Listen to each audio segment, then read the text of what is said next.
Hello, it is Ryan, and I was on a flight the other day playing one of my favorite social spin slot games on ChumbaCasino.com. I looked over at the person sitting next to me, and you know what they were doing? They were also playing Chumba Casino. Coincidence? I think not. Everybody's loving having fun with it. Chumba Casino is home to hundreds of casino-style games that you can play for free anytime, anywhere, even at 30,000 feet. So sign up now at ChumbaCasino.com to claim your free welcome bonus. That's ChumbaCasino.com and live the Chumba life. No purchase necessary. VGW. Void were prohibited by law. See terms and conditions. 18+.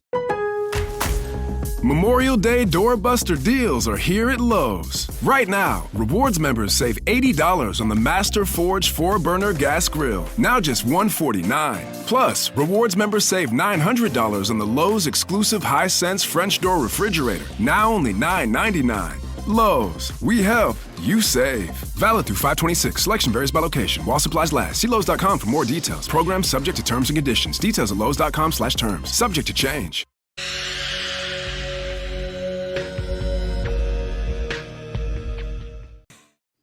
What's up, everybody? It's Friday night, 9 o'clock Central, and we are here from the forum talking about rebuilding Dynasty fantasy football teams. Hope you're ready. We got a good one for you.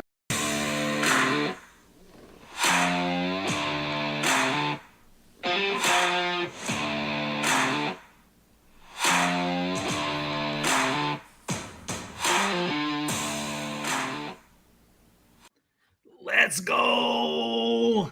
Let's go. It's a great night. Friday. You know, we're always here. I got Joe the Man Frick wearing the shades, got the chain around his neck, and I got two degenerate guys in this show tonight.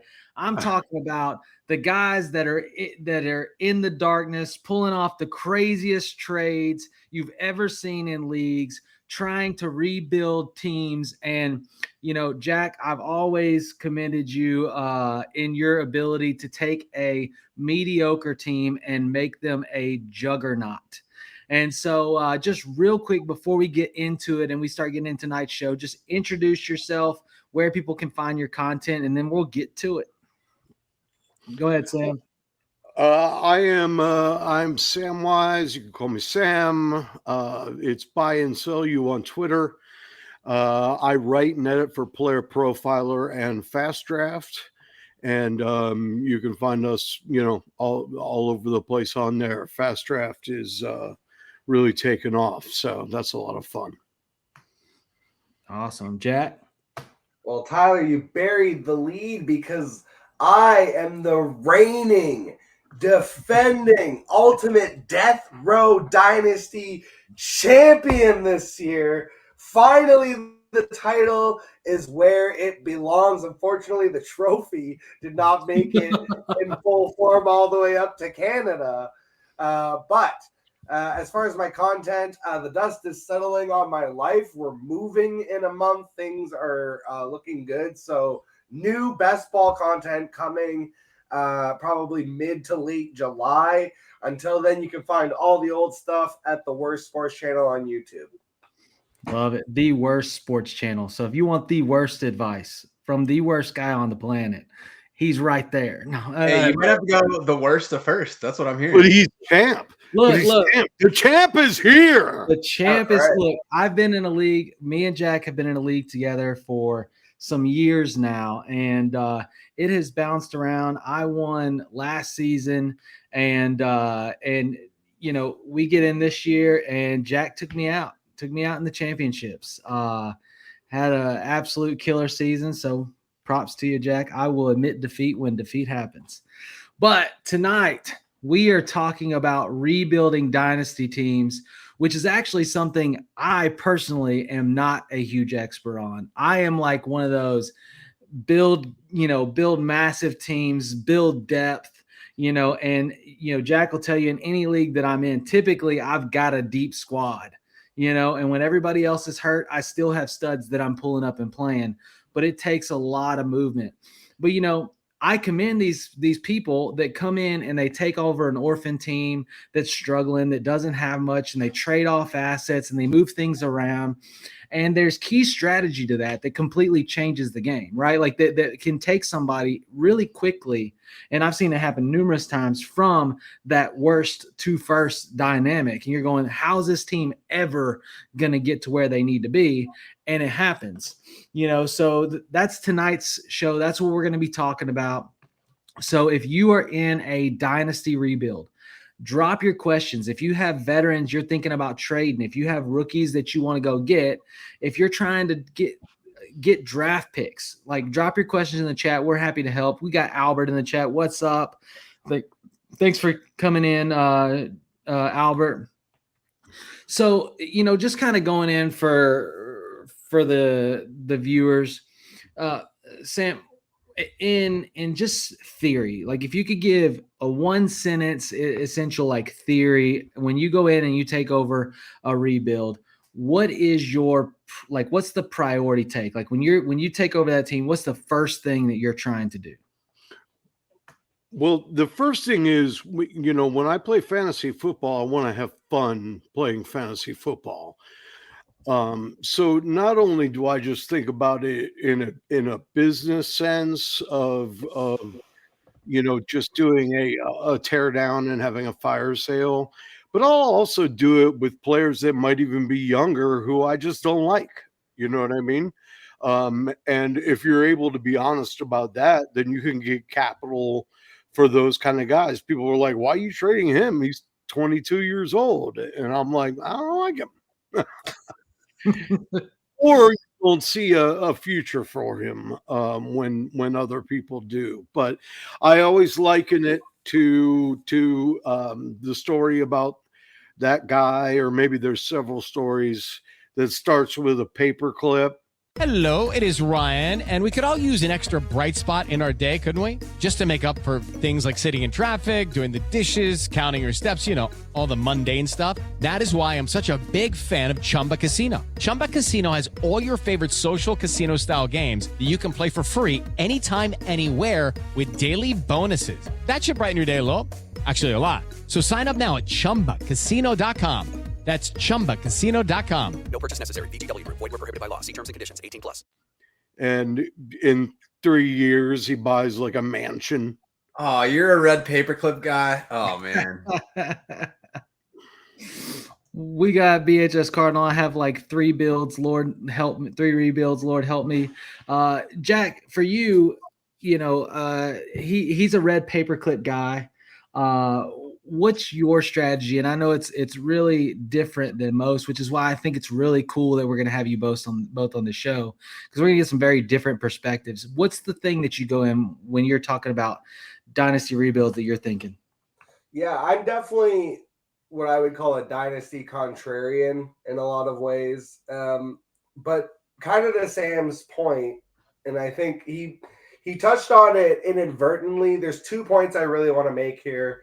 One is that I think Dynasty is getting more popular, but still should be used as a less is more approach. I found myself being in too many Dynasty leagues and having to find my way out of those Dynasty leagues was, challenging.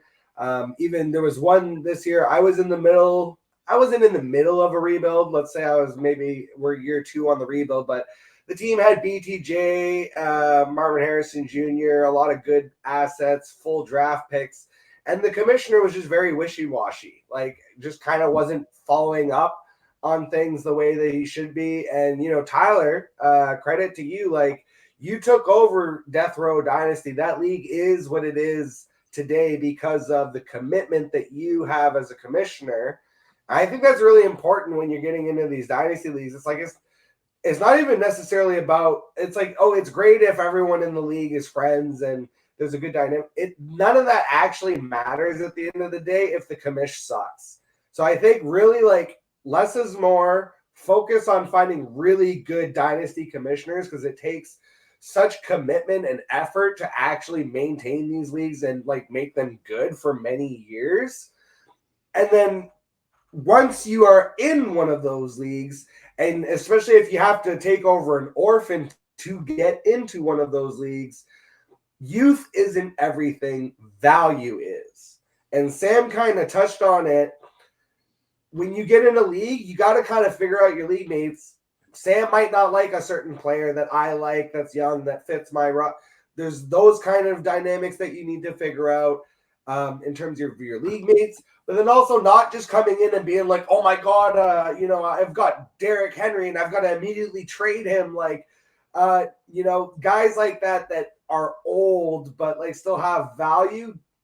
Don't be so feeling like you got to tear down the whole entire team because you just got there. Maybe even like give yourself, I always say like never trade just to trade. So like maybe give yourself even a little bit of time with the roster before you make any kind of real big moves and really kind of assess like where you're going to go with this team. And like, because a lot of times what happens is you come in fresh to one of these leagues and it's literally chum in the water and all the other dynasty managers are like, oh yeah, time to send this guy a bunch of crappy trade offers.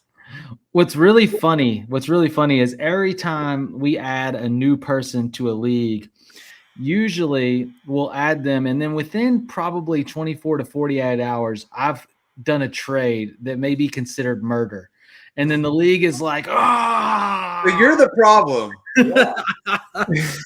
Look, here's the thing, okay? In Dynasty, if you want to build an amazing team, timing is everything. Like, I mean it. Timing is everything. Narratives, ups. It's like working the stock market, and I mentioned that because here we go. Like, we've got a question in the chat. BHS Cardinal says, Kyle Pitts, hold or sell?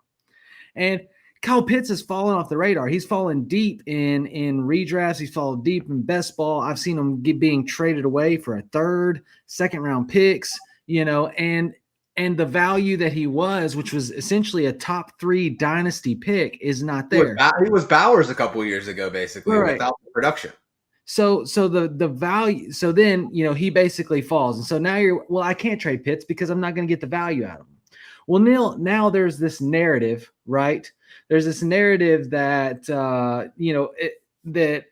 Michael Penix is going to revive Pitts. Like, he is the guy that's going to air out the ball, and Pitts' destiny is going to change, right? So you have to decide as a dynasty owner if this player actually merits the consideration. Like, if you believe in this player, because if you believe in that player, you hold him. But if you don't, his value now has lifted because of this narrative. So if you are going to sell him now, because if you get 3 to 4 weeks into the season and he does the same old Kyle Pitts stuff and doesn't perform, then boom, you lost your opportunity. And so that timing piece is huge. Like Derrick Henry, like everybody's like, let fire sale, right? Like, he's older. Well, then he gets a contract extension. Oh, so now you can lock onto the fact that he's got multiple years of left in him. Even George Kittle's another example. Like, gets this late in career contract that says, oh, he's going to be relevant. So then if you're in a rebuild, now it's time to sell him. Same thing. You don't trade for picks at draft time unless you want to pay out the yin yang for them. You trade for picks during the season when people don't care about picks. And then you trade your picks away during the draft to get massive talent. Like, these are rebuild strategies, and it's all surrounded around timing. We got Mr. Grapefruit in the chat. Does SamWise have a favorite late tight end? Do you have somebody that's your favorite, Sam? Yeah, the rookie in Los Angeles, Ferguson. You pull somebody, I mean, he might not have the measurables of some of the other tight ends in the draft, but you're telling me that you're going to pull a guy from college that was good enough to get drafted and give him to Matt Stafford as a starter in his first year? Oh, yeah. I mean, what could possibly go wrong? Famous last words. Famous last words. No, I mean, I like that pick. And you are getting them late. There's a lot of good late tight ends. And the thing about tight ends is when you draft a tight end, you don't ever draft them, I feel like, for immediate production unless you're paying like first round capital, and then you still may not get it. Like tight ends in that position take time to develop. So if you have somebody that you believe in their talent, just give them just a little bit of time before you sell them off or drop them like they're mincemeat, right? Like they will evolve. We see it. I mean, it took lots of these players time to get going. Some of the best tight ends in the league are like already over 30. You know what I mean? Yeah, you look at Tyler Warren. Even in college, it took him so long to get going, and then now we're talking about him in his final year in college, like he's the end all be all, and he might be, and he's getting that first round draft capital. So, anyways, kind of moving along in the segment here, we're going to get into players that are tradeaways, right? Like right now, if I'm in a rebuild, like today, we talk about timing. Are there any players that have those narratives, right, that have some kind of significantly positive outlook, or the value so high with them that you're like, this is my number one in a rebuild, I'm trying to trade this player away? Go ahead and start us off, Jack. I think sorry, go ahead. Because this is a very contrarian take again, because it's a rookie. And it's an old rookie. And he's got so much hype right now that a trade just went down today in my 10-man Dynasty league. Tyler's familiar with Matt Yeager. He runs that league that I'm in. And so the trade was JSN, Nico, and a 2026 third for Malik Neighbors and RJ Harvey and a 2026 second. And RJ Harvey right now, the value on RJ Harvey, I think, is insane. He's being valued the same way as like Quinshon Judkins and Caleb Johnson and all these guys. Like RJ Harvey is already 24 years old. If you are a rebuilding team and you drafted RJ Harvey, I would already be going and looking at some of these contender teams that are lacking RBs and looking to make a similar trade to what I just said. Originally, when he asked me about the trade, he asked, would you take JSN and BTJ for Neighbors and RJ Harvey? And I was like, all day, every day. People are really enamored with RJ Harvey, acting like this guy's about to be the next Alvin Kamara. I'm sorry, but I don't see it. He's a nice little running back. He's 5'8", 205. He ran a 4.4. This man has modest burst and elusivity. This is not an Alvin Kamara type running back at all. The pass catching skills even, I think, are being overrated. And I really don't think that he's just walking in. I think people are really overlooking Jaleel McLaughlin and Audric Estime. And It is Ryan Seacrest here. There was a recent social media trend which consisted of flying on a plane with no music, no movies, no entertainment. But a better trend would be going to ChumbaCasino.com. It's like having a mini social casino in your pocket. Chumba Casino has over 100 online casino-style games, all absolutely free. It's the most fun you can have online and on a plane. So grab your free welcome bonus now at ChumbaCasino.com. Sponsored by Chumba Casino. No purchase necessary. VGW Group. Void where prohibited by law. 21 plus. Terms and conditions apply. How they're going to be used in this backfield. I don't think RJ Harvey is just coming in and taking 80% of the snap shares. And if he cracks off an amazing, he would literally have to crack off like a Philip Lindsay type rookie season to maximize the value that he already has seemingly in ADP right now in terms of best ball and how he's being valued in Dynasty. So I'm looking at this if this guy comes out and has a mid-season, his value is going to completely fall off a cliff.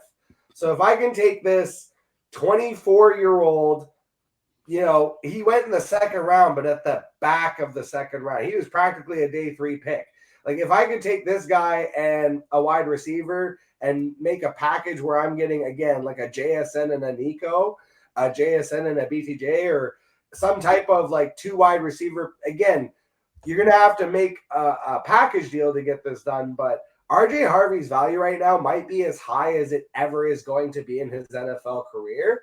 And again, if you're a rebuilding team, and especially if you're rebuilding, you're I'm 2 years away. In 2 years, he's going to be 26. So it's I would much rather have pretty much any decent wide receiver that's 22, 23 versus RJ Harvey.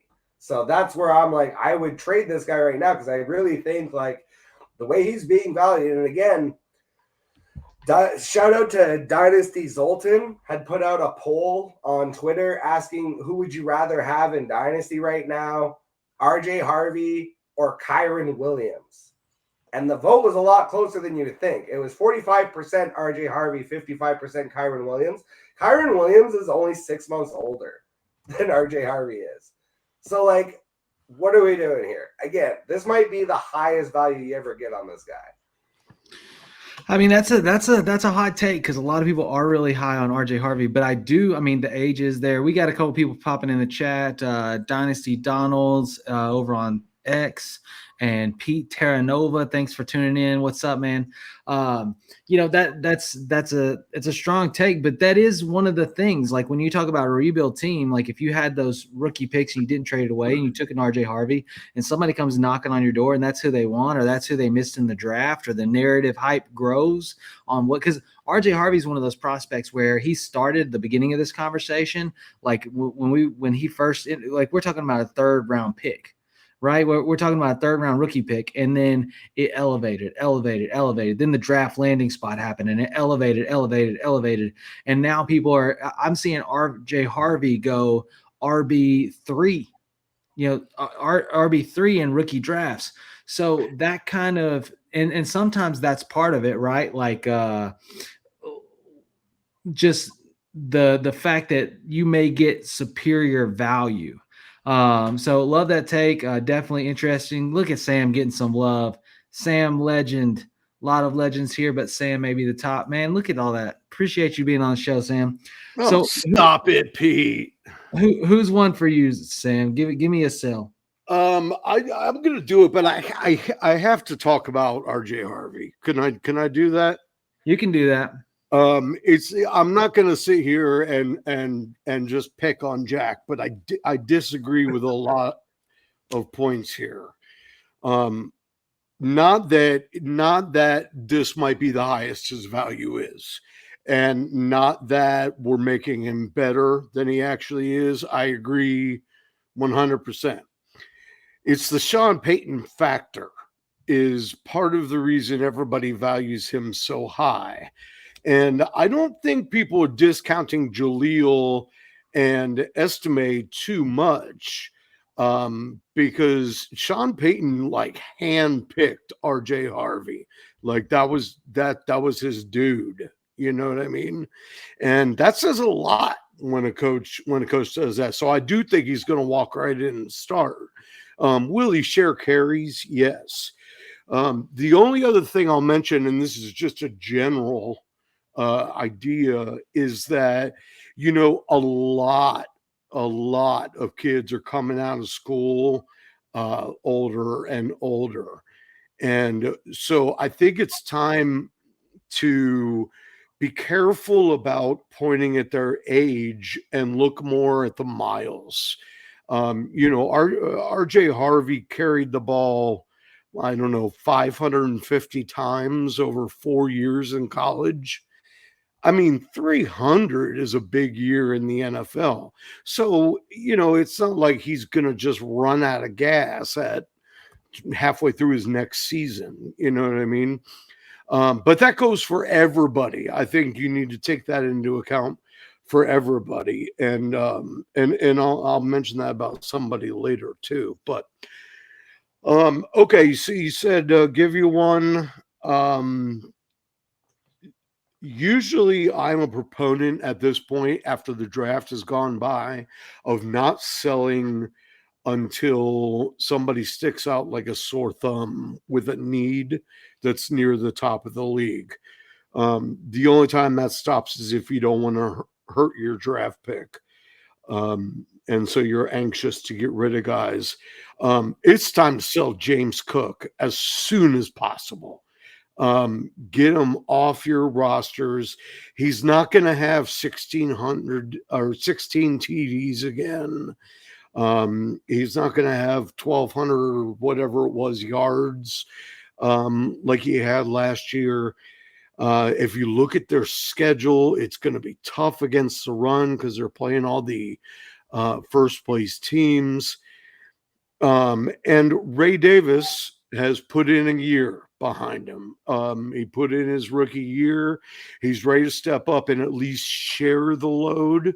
So I think James Cook's numbers are going to go way down. I think a lot of those touchdowns are going to go to a split between Allen and Ray Davis. And I don't even know what the Bills are thinking about James Cook, because he's asking to be the highest paid running back in the NFL. And I don't think they're really taking too kindly to that, because part of the things that makes him so good is the fact that he's got an MVP in the backfield with him. So I'm selling James Cook right now for anything I can get for him. His value is still up to the mid first to late first, as long as you find the right trade partner. I think late first, end of the day, mid first, if you can get the right guy who is, got a rookie that he's not sure about, but he's going to be sniffing the finish line at the end of the season. And he seems James Cook and his eyes light up. Yeah, I like Ray Davis. I think Ray Davis is definitely going to eat into that workload. We started to see it more towards the end of the season. I think that's a good sell, and I think the value is there to get what you need for him. We got a comment in the chat. Estime didn't suit up for the playoff game. Jaleel is a one-trick pony. I agree with that. The only thing about your assessment that I would challenge, Sam, is like RJ Harvey did have the miles. Like, he had over 200 carries both his last two seasons in a 10-game season. He had over 1,300 yards, right, the last two seasons. Like, he put some miles on. I mean, they used him. He was used.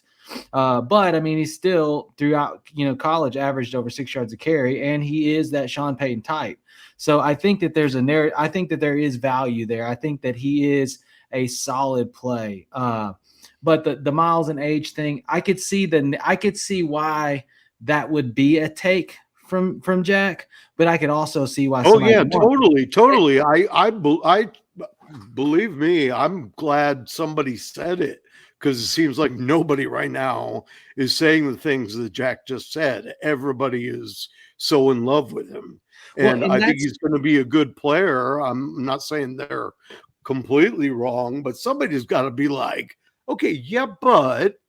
Yeah, no, I get it. And that's kind of that contrarian viewpoint, right? Like, sometimes in a rebuild, especially if you take over one where you didn't draft the guys, right? Like, sometimes it's these players and that hype level that really create what you want to see. I got another question in the chat. Josh saying, what about Tyrone Tracy? Do y'all think Scatabo is going to ruin his numbers? He had a good rookie season last year. This is a solid question. I'm going to throw this up to you, the fashionable one.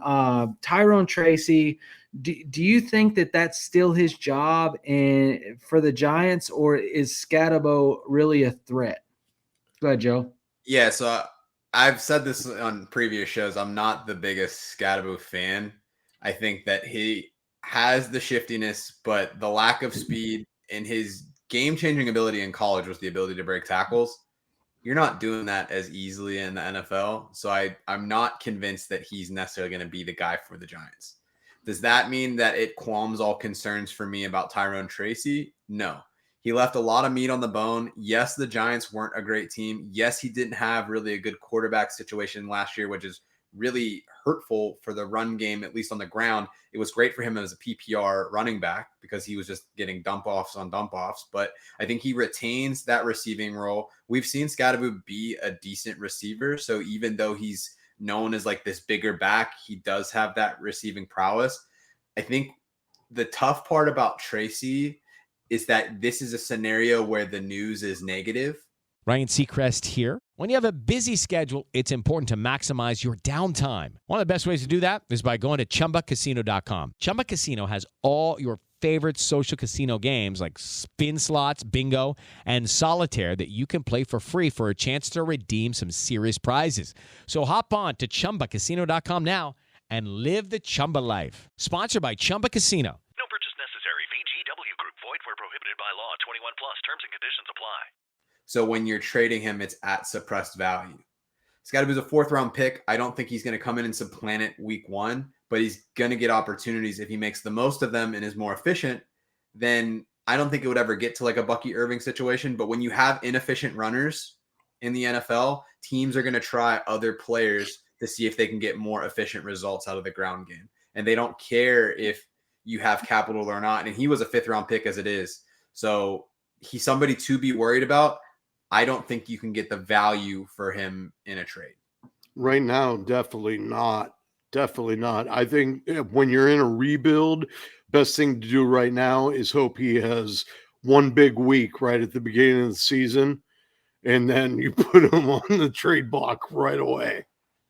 Yeah. I do think it was interesting as well about the Denver comment because Pete's a pretty big Broncos fan. So he probably has good insight on those two guys. Yeah. So keeping it moving. Look at that. Thanks, Joe. Very fashionable answer. Joe the Man Frick on the scene. So give me another one. And you both we talked about really some young or mid-young players. Are there any older guys right now that still have the hype that are worth really trying to dish off right now in a rebuild? I do have one, and I'm going to sound like a hater for this, but I don't care. I'm a hater. Justin Fields. So Justin Fields is coming in as the guy for the Giants, and he has like his buddy back in Garrett Wilson. He's going to be a QB1 in fantasy this year. Probably true. I would actually buy that because of his rushing game. But this man has proven time and time again that he is not a franchise quarterback. He's only really committed to for this season. So one, if you're in a rebuild, you don't want him having these big weeks that make you win games that you don't want to win. And those weeks look good in fantasy, but they're not good in real life. Crazy Justin Fields stat for you. He is 2-28. That is right. 2-28 when his defense gives up 20 or more points. This is a quarterback that averaged 184 yards passing last season. I'm looking for an unproven young receiver. Give me Pretty Ricky Pearsall. They're comparably ranked right now when you look at like different things. Like I was checking out Dynasty Daddy today. Pretty Ricky's pretty close to Justin right now. So he could increase in value if he starts hot. If it doesn't go well and he hits the bench, then you're losing any opportunity that you have. I don't think he's a long-term solution. He's somebody that I'm trying to sell off and get a piece that maybe other people are down on. Nothing you said is wrong, but he's not old. He's 26. Yeah, I just think he's out of chances though. For him, it's like if he doesn't do he's not going to get the opportunity to start. This is his last crack at it. So we got a question in the chat, and I'll throw this one over to you, Sam. I traded Olave for Caleb Johnson in a 1-quarterback dynasty. What do you think? I'm probably the worst person to ask about this. I hate Olave. I hate him. I mean, he is one diving catch away from being out of the league. So props to you. And Caleb's going to walk right into a starting job. So I think it's a great trade. I would do that 10 times out of 10. So the interesting thing is we have 2 Pittsburgh Steeler fans in this room. That's too bad. Yeah, the fashionable one, which by the way, Big Draft Energy said, Joe, the best fashion statement you can make is walking barefoot in a wintry tundra. And then, but Jack, I know you're a Pittsburgh fan. Is Caleb Johnson the answer? Like, are you excited? Is this the guy they want that they needed? Are you selling Olave, which obviously if you have Olave, you're not doing it for this year because their quarterback conundrum is what it is, but are you selling them for Caleb Johnson? 100%. Even if I was not a Steelers fan, I can remove myself emotionally from being a Steelers fan.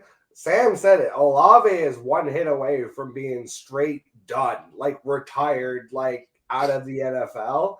And, I mean, it sucks for him because he's a genuinely talented wide receiver, but sometimes dudes just don't stay healthy.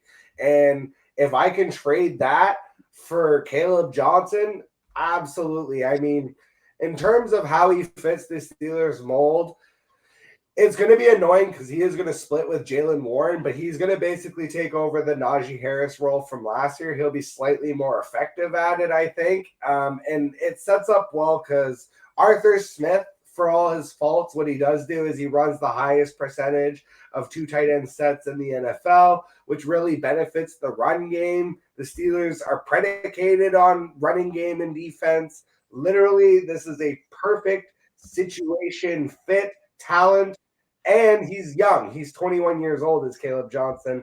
So I think this is 100% like smash trade all day, every day.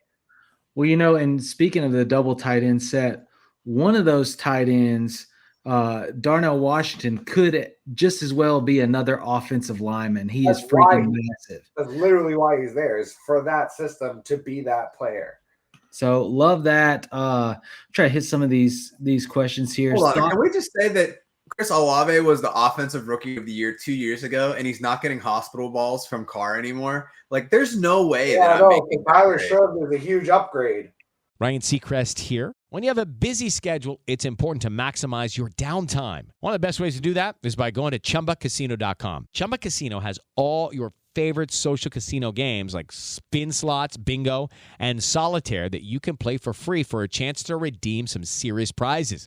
So hop on to ChumbaCasino.com now and live the Chumba life. Sponsored by Chumba Casino. No purchase necessary. VGW Group. Void where prohibited by law. 21 plus. Terms and conditions apply. There's no way that I'm making that trade. Okay, everybody. You're holding Olave. Everybody Olave 10 times out of 10. Who the comp for Tyler Shug is? It's Derek Carr. That's fine. There's no way that I'm taking Caleb Johnson there. Derek Carr, and you're like, oh, but he's not having Derek Carr anymore. Like, yeah, he Look, is. Everybody uses actually. Everybody uses the hospital ball narrative. What do you think a rookie's gonna do?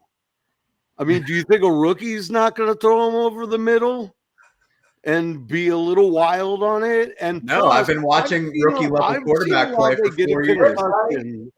From catching the ball while he was falling out of bounds, bump his head on the ground, and he was gone for 4 games.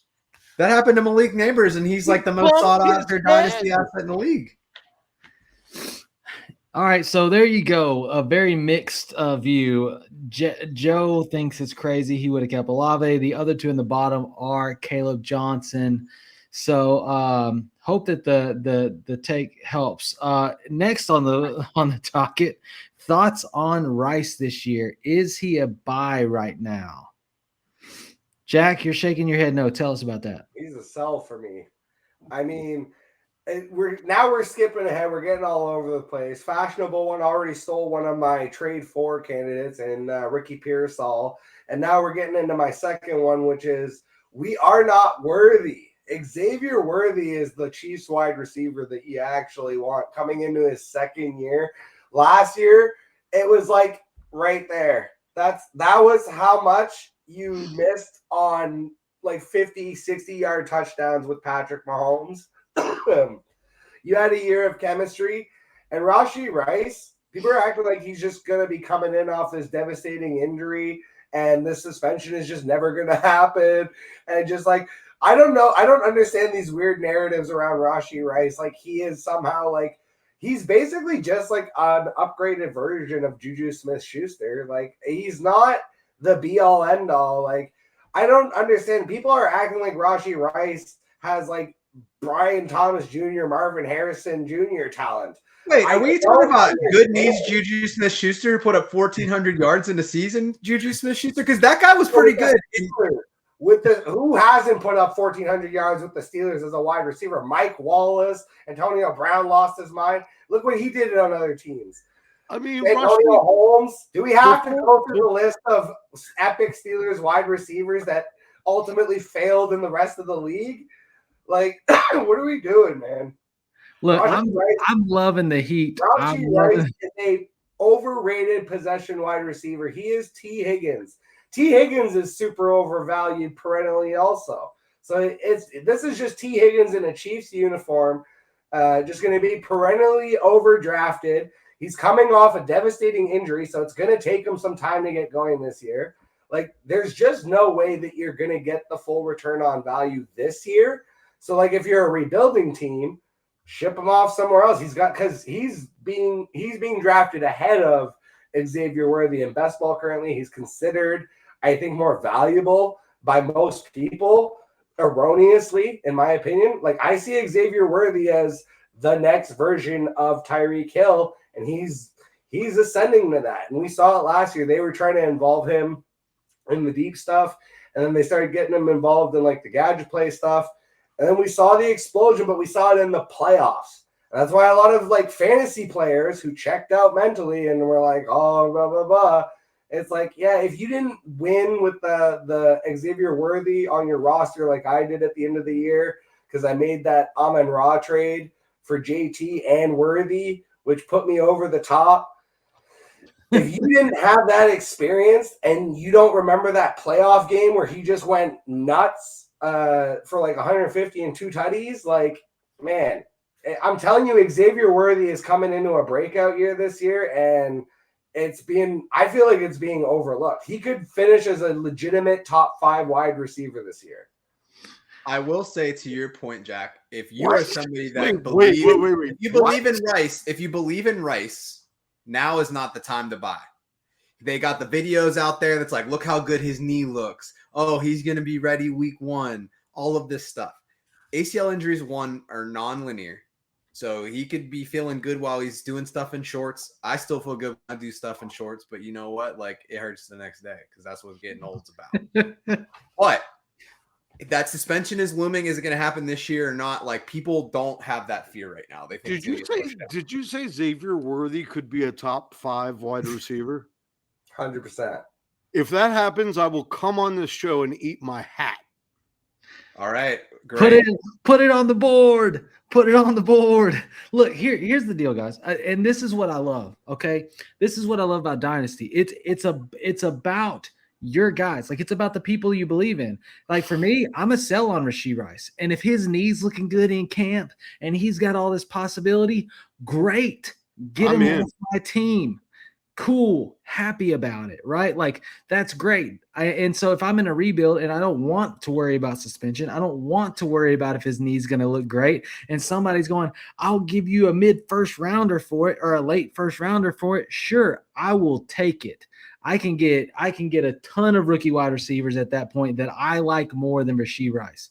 Well, that's the thing. If you want to buy Rice, now is not the time. You need to wait until he has that slow start coming back with the knee injury. When the suspension comes out, like, now there's a lot of hopium out there about Rice. Hopium. So it's a great time to sell. But if you are a believer, I'm all in on Rice. He's gonna basically take the Kelsey role. Xavier Worthy, the guy I want in best ball, but you don't want to buy him right now. All right. We got to keep moving. We obviously got a lot in the chat. That SamWise guy about to eat his hat, and I'm here. Man, I met you at the expo. Don't make me look. Don't make me hunt you down this year. I would never hunt down Disco unless it was give him a hug, man. Real quick, he said, fair points. I traded him this morning. I traded for him this morning. I got Rashee Ridley and a 26 first. Sent T, Waddle, and 2-5. So to Jack's point, you got you sent Rashee to get Rashee and T, and then you upgraded your second to a first. The only thing is, I would have rather had Waddle than Ridley, but it's still a fine trade. Jack would veto this trade because he hates so many people that are in it. What? First of all, I'm a never veto guy. I need to put that. Same. I gotta get up here and get Dylan's question. Urgent. It's urgent. Beep, beep, beep. Urgent trade help needed. Okay, which side? You got Marvin Harrison Jr., Luther Burden, and two 27 firsts. So you already have 2 firsts for 27, or Tet, Amarion, Shuck, and one 27 second. Marv. Yeah, I don't know what you're gonna do for the next 2 years, like with that person that's trading the 2027 first, but that's an interesting trade. The Marv side, Two 2027 firsts. and the 2026 class is not looking good. I'm just gonna say that right now. I don't have a lot of excitement. 2027, that's when you have the Jeremiah Smiths, all those guys. Like that's the first round draft picks that you want. 2026 is going to have some quarterbacks, but yeah, Quarterback for sure. Skill positions are kind of weird. And Tyler, I think that's an important thing. Like as a rebuilder, if you're just trying to accumulate capital and you're looking for players that you're going to be able to trade later for assets, especially right now when there's a lot of like unknowns about depth chart, how are rookies going to perform in camp?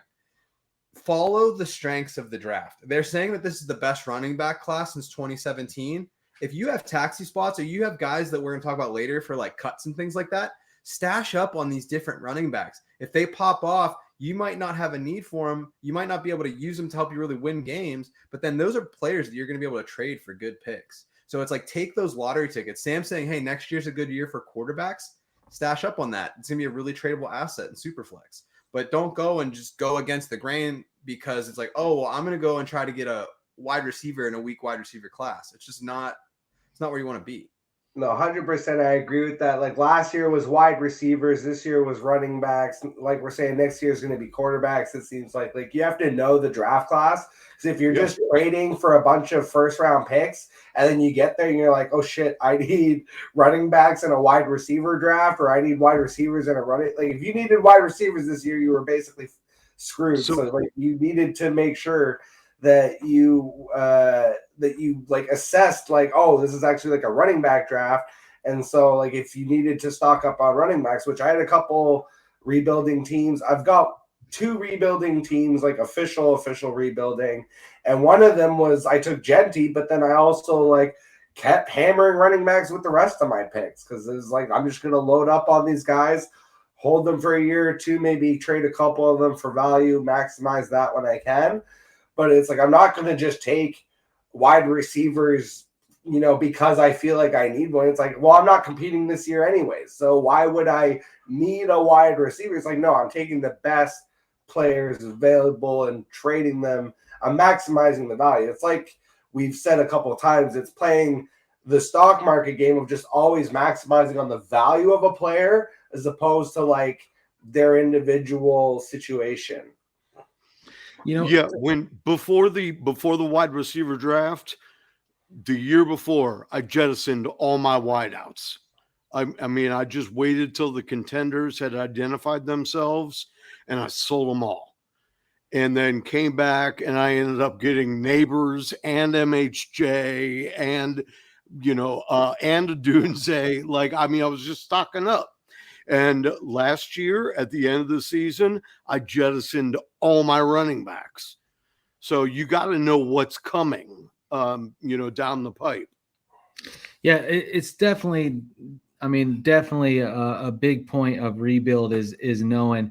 And, in this trade, so speaking to this trade specifically, because I want to make sure your question gets answered, these convoluted trades, let me tell you, the easiest way to win a trade is to just make it as many pieces as possible.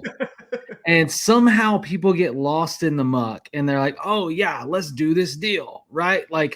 And they think, oh, I'm getting so much, but I'm giving away my 2 best players. I mean, I watched a deal today go down that involved 6 players, the best of which was Dalton Kincaid. And I watched the best was Dalton Kincaid. And I watched the other team receive Breece Hall and Drake London. Like the top, it was crazy. It was like 7 players and a first round pick, and Drake London and Breece go away. And here's the thing. I always try to minimize it, right? Like let's talk about the position to the position, right? So for one, if you're watching right now, make sure you hit that like button, make sure you sub, and you're awesome for doing so. But you look at the top wide receiver last season coming into the draft in Marvin Harrison, and you look at Ted, you look at Kyler Murray, you look at Bryce Young. Which do you want? Marv. Okay, so Marv. Even if you say it's close, let's say it's close. Let's say Marv. Okay, now Amarian, right? So now we have Tet and Marv are tight, right? So then you got Shuck and a second, or you got Luther and 2 firsts. So Hampton, obviously Luther went after Hampton. So let's say Hampton for Luther and a first for 27. Which one do you want?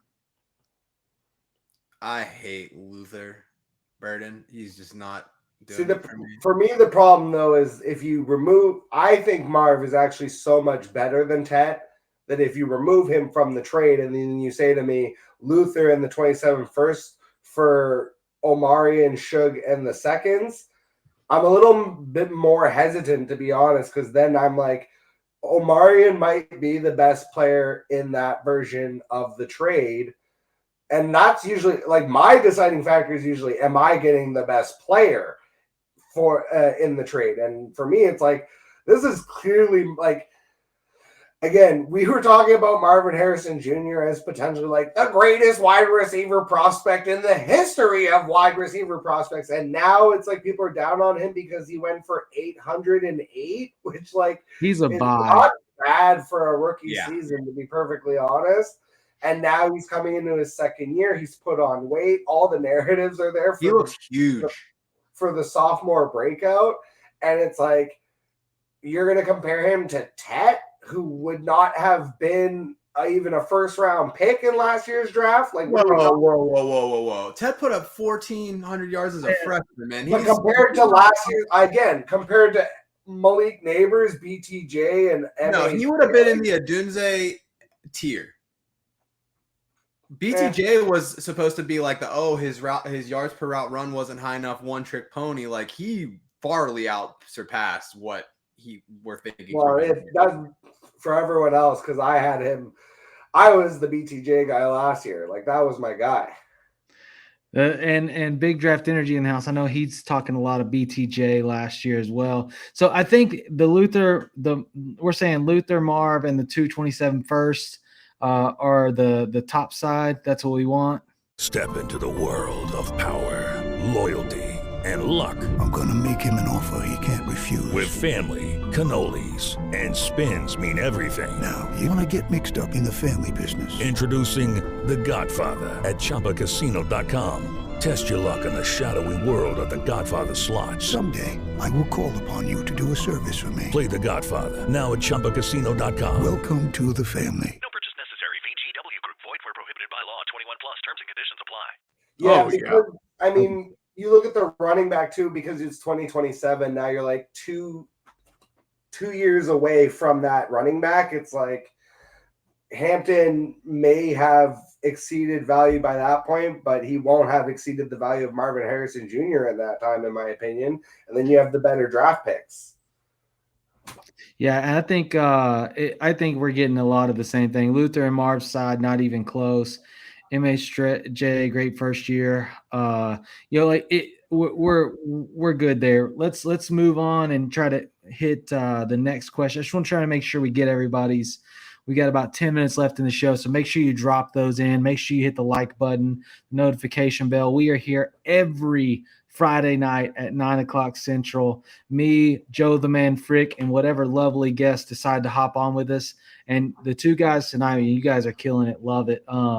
So got Birds Builds says, I'm 6 people over roster limit, and I'm having problems getting league mates to bite on 2-for-1 trades. This is a real thing. And, trades with players including Tyreek Hill, Kupp, and Swift, Roshan. Do you think I'm stuck holding? So here's my thought, and this is because I have a problem with building massive depth in my teams. Jack knows this. So they wait in this death row league for us to arrive to cut day every year. And they go, I'm not trading you because you're going to have to drop people anyways. And then I can just get them with Fab. And then I say, somebody's going to get them. I'm going to trade them. It may be for cheap, and maybe I send them to a bottom team for less or whatever, but I usually can end up drumming up something. But The key is in listening to the conversation. Like a lot of times the problem is you go in trying to sell who you want to sell. You've got a preconceived notion on the players that you want to try to sell, which is going to limit because the person that you're talking to probably doesn't want those players. So get them to go through your roster, like the players that they want, and then work from there. If you need to move 2 or 3, and Jack, you've been killer at this in Death Row, where you'll piece together 3 or 4 players that are really just somebody that maybe somebody's like mid on, right? Like they're mid on them, but they like them. And so you piece them together and then you send them out there, and then you bring home Justin Jefferson, to your team, and you really gave away not much at all. You elevated your roster. So in this, especially if you're so heavy that you are 6 people over the roster limit and you have people that you can move, overpay. Offer up something that seems like they are winning out of their mind. Like they're just killing the trade, and get some studs. Like look at each, I always say this in fantasy, look at each roster spot and try to elevate points per roster spot. Points per roster spot, okay? Not just have a good player or a good name. Elevate points per roster spot. So if you've got sitting in there T. Higgins as a starter, right? But you can take T. Higgins and you can take Cooper Kupp, and then you can take Swift and Roshan, and you can sell those 4 players, and then you could bring home, Amon-Ra, or like I'm just naming somebody that seems kind of close in that deal. I don't think you're getting JJ, but like somebody like that, like Amon-Ra or something like that, do it, right? Like don't be afraid to overpay because you're going to have to do something with your roster anyways. And, Jack, you've done it a ton, overpaid. And I'm like, man, Jack got ripped on that. But then at the same time, you bring in the stud, of the trade. Well, there's 2 ways of doing that I do it. And the one thing is people are really wise to the idea of 2 for 1, 3 for 1s, 4 for 1s. It's like people are wise to the idea of trying to send a bunch of mid players to upgrade to a star. So one of the things that I do if I find myself in the position of I'm trying to send my mid players for their star is I almost never send 2 for 1s or 3 for 1s anymore. In fact, I rarely even send. They feel like you're trading them 4 quarters for $1. Yeah, I rarely even send those. You know what I actually do? I go look at their roster and I look at all their crappiest players and I include them in the deal. Why? Because psychologically now it's 4 versus 4. So even though my 4 guys appear kind of like middle level, well, that middle level for 3 of those guys is so much higher than the 3 jabronis I put in the trade that it now seems like a much better value. And all of a sudden, this 4 for 1 deal goes through, and people are like, how is Jack always getting these studs? And it's because I look through the person's roster and I look for throw-ins that either help my roster, backup tight ends, backup quarterbacks, whatever it might be, a wide receiver or running back handcuff kind of thing. Or I just look for straight jabronis that I know I'm going to drop that guy as soon as this trade goes through. I don't care. I'll be the one to drop him, and then I'll go pick someone up off free agency, or I'll get a one of these undrafted rookies. Like that's how I maximize trades. Is I just look at the jabronis that I think they're going to drop after the trade. I'm like, yeah, just put them in the trade. Make it 3 for 3. Make it 4 for 4. Make it look even. And psychologically, this is a trick that I promise you works so well compared to, Tyler sending his car salesman deals. But wear you down over time, and eventually you click accept because you're just sick of negotiating with them. It's like you get deals done with me. And again, I also take risks, and I really do look for a lot of like win-win deals on a roster where it's like, if you're getting the better wide receiver, I'm getting the better running back because you need a wide receiver and I need a running back. sometimes it really is like that simple to find those win-win deals and then like take a little bit of a risk. So like last year I had Amon-Ra and I was like, damn, I really need a running back, but I also can't afford to just lose a wide receiver. So I traded Amon-Ra and my 2026 first. I got back JT, Xavier Worthy, and then I made them throw in Tucker Kraft just so I could get some tight end depth. And I ended up trading Kraft for like a second round pick at some point. So it's like, again, these like always asking for throw-ins. A lot of times it's like, and now that deal is like, I'm sending the stud. I'm getting 3 players back that are supposed to be not as good.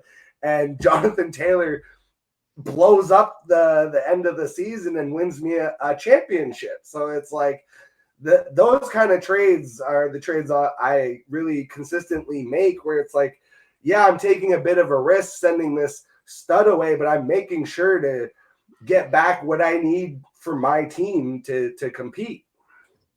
Well, I always like to also undercut myself I guess it'd be undercutting him, but know exactly what I'm willing to give up. Now that seems really obvious, but the next level is knowing exactly who they're going to ask for.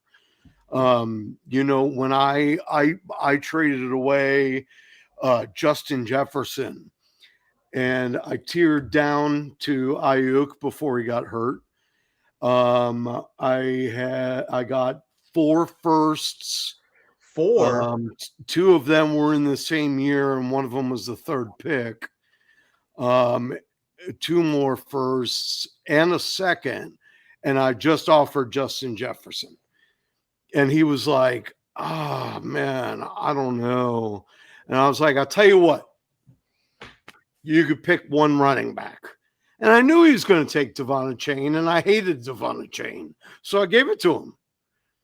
But I already knew that's the direction he was going to go. But it looks like I did him a tremendous favor. So he comes to me with trades all the time now. And I think that's the point that Vince Mapstone was making. He said, I think it's important for trades to somewhat work both ways, need to keep the future communication lines open. And that's a thing because, like in the Death Row League, everybody knows, oh, here comes a Tyler trade. And when all you do is win, that's what happens, but no, seriously, like sometimes it's okay to let somebody have a win. And especially when you have the depth, that's something that I've learned playing Dynasty, building really deep teams. So that's good. And you're getting a little love there. He said, I'm never afraid to take a loss in a trade if I know I get who I want, and you can get the favor back later. It's a long game. Don't have to win every deal. Sam knows me. And it's true. Dynasty is a long game. And, it's really important, like with these rebuilds, with these structures and how everything goes. So many Dynasty leagues don't make it past year 3. Right? Because they quickly get top heavy, they get loaded, and people don't know how to rebuild a roster. Right. And so hopefully from tonight's show, and we're kind of wrap it up here. We're at 10 o'clock. Make sure you guys hit the like button and the subscribe button. We appreciate you tuning in. But when you get into Dynasty leagues, commit to it, hang in there. When you do these rebuilds, smart moves, and don't be afraid to, hopefully you grabbed a lot in this conversation, because there's been some really strong concessions of theory of how to enter into rebuilds and dynasty trades, like some really good stuff. Jack, Sam, man, I appreciate y'all so much. If you would, real quick, just let the audience know where they can find you if they want to follow your content. Absolutely. You can find me on Player Profiler or on Twitter at Buy and Sell You. During the season, I will have a redraft show every Tuesday night called Fantasy Whiplash. That will be just as much entertainment as much as it is stats and shit. And I'm not wearing the shirt. I should pimp Fast Draft. If you're not playing Fast Draft, do it. There are all kinds of promos. It takes 5 minutes to set rankings and then 5 minutes to get your teams. You just tell it how many teams you want to draft. It's $5 a team. You can turn that into 10 grand at the end of the season. And every Friday there's promos like draft 10 teams. That's $50, and he'll credit your account with 100. Or you can go on anytime and get a match 50 for 50. I know you have Jeremiah on here. Don't make fun of my hand movements. Oh, I was just trying to do the math for getting like 50 this. for putting in 50 and getting 100 back. That was just me trying to count with my fingers. Yeah, I mean it's awesome. It's awesome. And but anytime you can put in 50 and get a $50 match by using the promo code WHIP. WHIP. Whip.